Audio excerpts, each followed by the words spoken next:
تو یہ ذریعہ نہیں ہو سکتا. البتہ ایسٹرائڈز میں اس کی طرف دیکھا جا سکتا. اب ادھر میں تھوڑا سا یہ بتاؤں کہ جب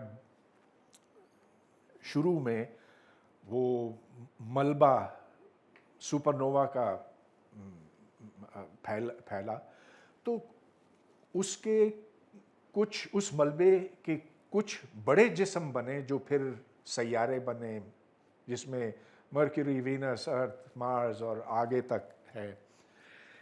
لیکن کچھ ملبہ ویسے ہی رہا اور یہ ایسٹرائڈز کہلاتے ہیں. تو ایسٹرائڈ اتنا بھی ہو سکتا ہے، 1 میل لمبا بھی ہو سکتا ہے، 10-20 کلومیٹر تک کا ہو سکتا ہے.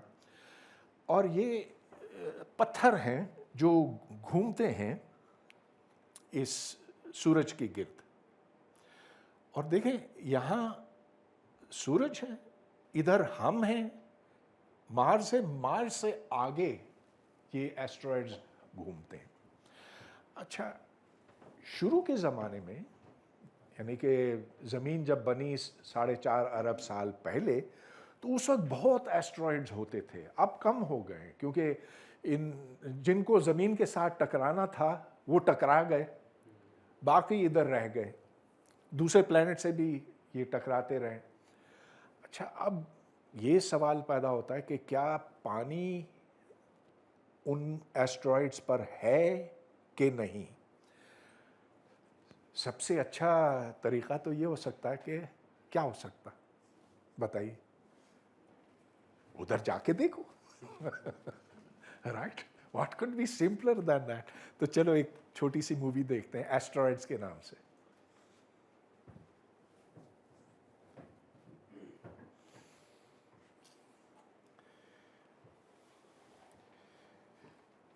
یہ جاپانیز اسپیس پروگرام کا ہے ایفرٹ 2014 میں. Hiroshima Space Center while aboard the H-2A rocket. Its mission? To study and sample a C-type asteroid. Yugu is one of the smallest objects ever visited by a spacecraft, but it's worth going to because C-type asteroids are some of the most ancient objects in our solar system. Scientists speculate that they were created during the violent beginnings of our solar system's formation and could also carry the building blocks of life. These kinds of asteroids, though, are quite carbon-rich, causing coal black surfaces that actually make it very difficult to see and study from Earth. So when Hayabusa 2 arrived at Yugu in 2018, it was quite prepared to study the asteroid like never before. This mission included not only the main spacecraft with remote sensing instruments, but also a lander, small rovers, a sampling system, and an impactor to create a small crater on the surface. That's right, Hayabusa 2 was equipped with a carry-on impactor that consisted of a small box of explosives and copper. In April 2019, that box was released and created an artificial crater that revealed preserved material that could contain compounds from roughly 4.5 billion years ago, or even longer. اچھا، یہ تو animation تھی. Now this is much more interesting. This is the actual view from the spacecraft.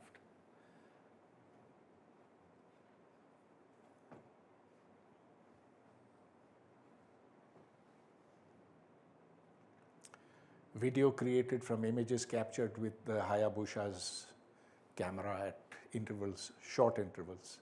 اس کو speed up کیا گیا. ویسے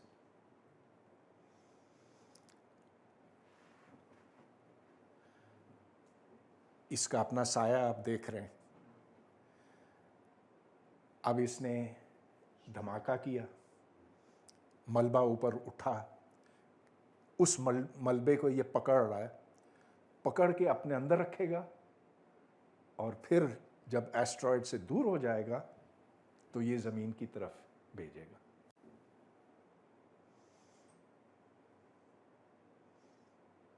ایک اور ایسی چیز،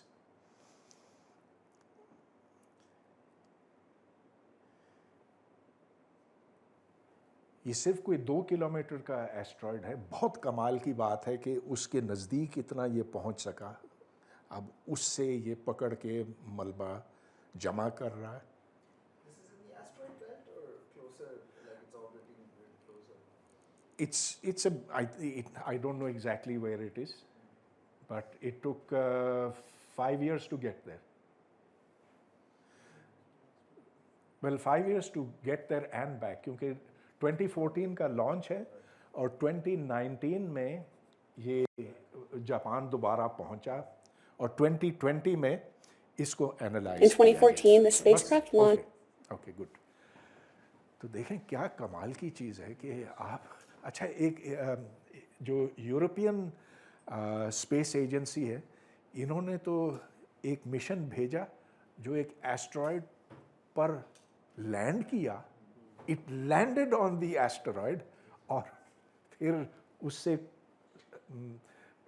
کھرچ کر مادہ زمین تک پہنچایا. تو اب ہماری رسائی ایسٹرائڈس تک ہو سکی ہے اور یہ آپ جانیں کہ جو اگلی مائننگ ہوگی نا وہ زمین کی نہیں ہوگی, وہ ادھر کی ہوگی, ایسٹرائڈس کی مائننگ ہوگی, اس لیے کہ اس کے اندر پلیٹینم, گولڈ اور بڑے قیمتی قسم کے عناصر موجود ہیں. اور وہ بس مسئلہ یہ ہے کہ آپ کو جب اتنی دور جانا ہوتا تو خرچہ بہت کرنا پڑتا. کیا اس میں تو اب میں اصل میں اس سوال پہ دوبارہ لوٹتا ہوں, کیا اس ایسٹرائڈ سے ہمیں یہ پتہ چلا کہ اس کے اوپر پانی ہے یا نہیں ہے؟ آنسر از کہ تھوڑا سا پانی ملا, زیادہ نہیں, تھوڑا سا ملا. اب جو دوسرے ایسٹرائڈز ہیں امید یہ ہے کہ ان کے اوپر زیادہ پانی ہوگا. اب پانی کیوں یہ امید کی جا سکتی ہے؟ اس لیے کہ آج ہم یہ جانتے ہیں کہ چاند پر پانی ہے, جو میں نے آپ کو شروع میں بتایا, پولز پر ہے, شمالی جنوبی قطب پر ہے, مریخ پر ہے, مارس پہ پانی موجود ہے. پہلے شاید بہت سارا پانی تھا لیکن مسئلہ یہ ہوا کہ سورج کی گرمی سے وہ اڑ گیا. اب ایسے ہوتا ہے کہ جب کوئی سی بھی گیس آپ گرم کرتے ہیں تو وہ ایٹمز اس کے حرکت تیزی سے کرتے ہیں, اور جب کافی گرم کرتے ہیں تو وہ گریوٹی سے نکل کر باہر چلے جاتے ہیں. جیسا کہ اگر اس کو میں کافی زور سے پھینکوں تو یہ زمین کی کشش سے نکل کر آگے کہیں چلا جائے گا. لہٰذا یہ بہت کم پلینٹس ہیں, جو چھوٹے پلینٹس ہیں جو اس کو پکڑ سکتے ہیں, گیس کو پکڑ سکتے ہیں. تو مارس پر پانی تھا, اور وہ اس یوں بھی ہمیں پتہ چلتا ہے کہ ادھر ہمیں دریا دکھائی دیتے ہیں جو خشک ہو چکے ہیں. اب یہ ہو سکتا ہے کہ کسی زمانے میں اس پر ایٹماسفیئر تھا لیکن وہ ایٹماسفیئر کیونکہ چلا گیا لہٰذا اس کے ساتھ پانی بھی ختم ہو گیا, ماں سوائے اس پانی کے جو منجمد حالت میں ہے, اور اسی لیے نارتھ ساؤتھ پول پر آپ کو مارس میں یہ پانی ملے گا. تو ہم پھر یہاں آ کر پھنس گئے کہ is was the earth wet or dry when it was born? یہ ڈیفینیٹ پاسبلٹی ہے کہ چٹانوں کے اندر پانی تھا اور وہ آتش فشاں سے نکلا اور یوں بارش سے, وہ بارش جو اندر کے پانی کی وجہ سے بنی, یہ اس طرح سے ہمارے سمندر بنے. لیکن اب ہمیں یہ بھی پتہ ہے کہ ایسٹرائڈس کے اوپر پانی ہے, دوسرے سیاروں پر ہے. پہلے زیادہ ایسٹرائڈز زمین کے اوپر ٹکراتے تھے, اب بہت کم ہو گئے, لہٰذا اس پاسبلٹی کو ہم ختم نہیں کر سکتے. تو ہم کیسے جان سکیں گے؟ ایک بڑا اچھا ٹول ہے ہمارے پاس, اور وہ سائنٹیفک ٹول, اور وہ ہمیں فزکس کے ذریعے سے ملا ہے. ہم یا کیمسٹری آپ کہہ سکتے ہیں, کہ پانی کی ایک قسم نہیں ہے, پانی کی کئی قسمیں ہیں. آپ سمجھتے ہیں کہ پانی H2O ہے, کہ اس طرح سے ایک آکسیجن اور 2 ہائیڈروجن. اچھا, ہائیڈروجن کیا ہے؟ ہائیڈروجن ایک پروٹون اور اس کے گرد الیکٹران. ہاں, مگر ایک چیز ہے جو ہیوی ہائیڈروجن کہلاتی ہے, جس کے اندر صرف پروٹون نہیں, پروٹون اور نیوٹران دونوں ہیں. تو اب میں اس کو غائب کر دیتا ہوں, مجھے ڈسٹر چاہیے. تو جس ہائیڈروجن میں پروٹون نہیں, پروٹون پلس نیوٹران ہو, اس کو ہم ڈیوٹران کہتے ہیں, اور وہ ایٹم پھر ڈیوٹیریم کہلاتا ہے. اب ڈیوٹیریم سے ہیوی واٹر بنتا ہے. اب ہیوی واٹر, بھاری پانی, ہاں کتنا عجیب لگتا ہے بھاری پانی, ایک عام پانی ہے, ایک بھاری پانی ہے, اور بھاری سے بھی زیادہ بھاری پانی ہے ایک, جس کو ٹریٹیم کہتے ہیں. تو ٹریٹیم میں ایک پروٹون اور, ہاں مٹا دینا ذرا, ہاں, ایک پروٹون اور 2 نیوٹرانز ہیں. خیر وہ اتنا سٹیبل نہیں ہے, لیکن ڈیوٹران بہت عام ہے. نیوکلیئر ری ایکٹرز میں ہم ہیوی واٹر عام استعمال کرتے ہیں. اچھا, اب کیونکہ ہیوی واٹر انتہائی سٹیبل ہے, جس طرح پانی سٹیبل ہے نا, تو ہیوی واٹر بھی سٹیبل ہے, وہ وقت کے ساتھ اپنے آپ کو تبدیل نہیں کرتا. آج اگر آپ سمندروں میں, دریاؤں میں دیکھیں کہ کتنا تناسب اس کا ہیوی واٹر کا ہے اور کتنا عام واٹر کا ہے, لائٹ واٹر کا, تو اس کی ایک ویلیو ہے جو مجھے ٹھیک یاد نہیں ہے, کوئی 1 in 3000 ہے, کہ اگر 3000 ایٹمز عام پانی کے تو ایک ایٹم ہیوی واٹر کا ہے. ہیوی واٹر تو اس سے بہت کم ہے, مگر وہ بھی ہے. یہ زمین کا پانی ہے, اور جہاں بھی آپ دیکھیں گے زمین پر آپ کو یہی تناسب دکھائی دے گا. وہ پانی بے شک نیچے سے اوپر اٹھا ہو, کیونکہ زمین سے اب بھی نا اوپر پانی آ رہا ہے آتش فشاں سے. The volcanoes are spewing out H2O. پھٹتے رہتے ہیں, وہ تو کوئی اس میں کوئی اچنبے کی بات نہیں ہے. ابھی فن لینڈ میں ایک بہت بڑا پھٹا تھا, اور اتنے زور سے پھٹا کہ ایئر ٹریفک ادھر بند ہو گئی پتہ نہیں کتنے ہفتوں تک. Iceland, you are absolutely right, Iceland میں وہ پھٹا تھا. تو اب اس میں سے واٹر ویپر نکلتا ہے. اس واٹر ویپر کو آپ دیکھ سکتے ہیں, اس کا آئسوٹوپک انالیسس کر سکتے ہیں. آپ یہ دیکھ سکتے ہیں کہ اس کے اندر کتنی ہائیڈروجن ہے اور کتنی ڈیوٹیریم ہے. And it's the same as in the oceans. تو اس میں کوئی فرق نہیں. تو پورے زمین پہ یہ. لیکن اگر آپ دیکھیں کہ ایسٹرائڈس پہ کیا ہے, تو ایسٹرائڈس پر وہ ریشیو بدلا ہوا ہے. اچھا, تو does this rule out the theory? Answer is no. وہ اس لیے کہ شروع کے دنوں میں جب گرمی بہت زیادہ تھی, تو جو ہلکی گیس ہے, اس وقت ہائیڈروجن بھی تھی, ڈیوٹیریم بھی تھا, ڈیوٹرانز بھی تھے. Deuterium is the atom, deuteron is the nucleus. تو گرمی کی وجہ سے جو ہائیڈروجن تھی وہ اوپر اٹھی. ہلکی چیزیں اوپر اٹھتی ہیں, جیسا کہ آپ دیکھتے ہیں اپنی روزمرہ کی زندگی میں. اور جب ہائیڈروجن اوپر اٹھتی ہے تو ادھر سورج سے جو ایک جو سولر ریڈیشن, سولر ونڈ آتی ہے, وہ ونڈ اس کو اڑا کر لے جاتی ہے. تو ہائیڈروجن کم ہو گئی, ڈیوٹیریم زیادہ رہ گیا. تو جو بالکل شروع میں تھا وہ تناسب بدل گیا وقت کے ساتھ ساتھ, اور اب وہ جا کے مل رہا ہے with what you find on asteroids. لہٰذا اس وقت جو سوچ ہے وہ یہ کہ آدھا پانی شروع کے وقت تھا اور آدھا بعد میں آیا. So today we have reached, the experts in this field have reached the conclusion کہ 50% of the water was there originally, 50% has come from outer space, from asteroids, not from comets, لیکن from asteroids. تو آخری یہ ہے کہ is there water in other galaxies؟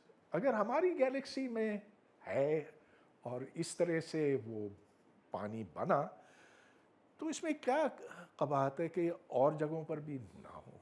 ضرور پانی اسی طرح سے ہوگا, اسی طرح سے وہاں پر پلانیٹری فارمیشنز ہو رہی ہیں, ہوتی رہی ہیں, اب بھی ہو رہی ہیں, اب بھی ستارے بن رہے ہیں, ہمارے سامنے بن رہے ہیں, ہم انہیں دیکھ سکتے ہیں کہ وہ بن رہے ہیں اس وقت. یہ اور بات ہے کہ وہ پرانی تصویریں ہیں, وقت that's the time light takes to come here. تو پھر وہاں سولر سسٹمز ہوں گے, اور تو اور اب تو ہمیں پتہ ہے ایکسو پلانٹس کے بارے میں. ایکسو پلانٹس وہ پلانٹس ہیں جو دوسرے ستاروں کے گرد گھومتے ہیں. ہمارے جو کتنے ہیں 8-10 پلانٹس ہیں نا, کتنے ہیں forget, 8 ہیں, اچھا 9 نہیں 9 سے ڈیموٹ ہو گیا 8 ہو گیا. وہ جو 9th planet ہے نا, that's quite a mystery. جو نیپٹیون اور پلوٹو کی orbits ہیں, from there they know that there is a planet, but they can't find it. I thought you were going to say something else, کہ Pluto دیکھیں یہ سارے galactic plane میں ہیں, سوری اس سولر سسٹم کے plane میں ہیں, لیکن پلوٹو اس کے آربٹ میں نہیں ہے, وہ ترچھا ہے, مگر نیپٹیون کی جو جس کا مطلب یہ کہ اسی وقت یہ نہیں بنا, جس کا It's like a Planet X thing.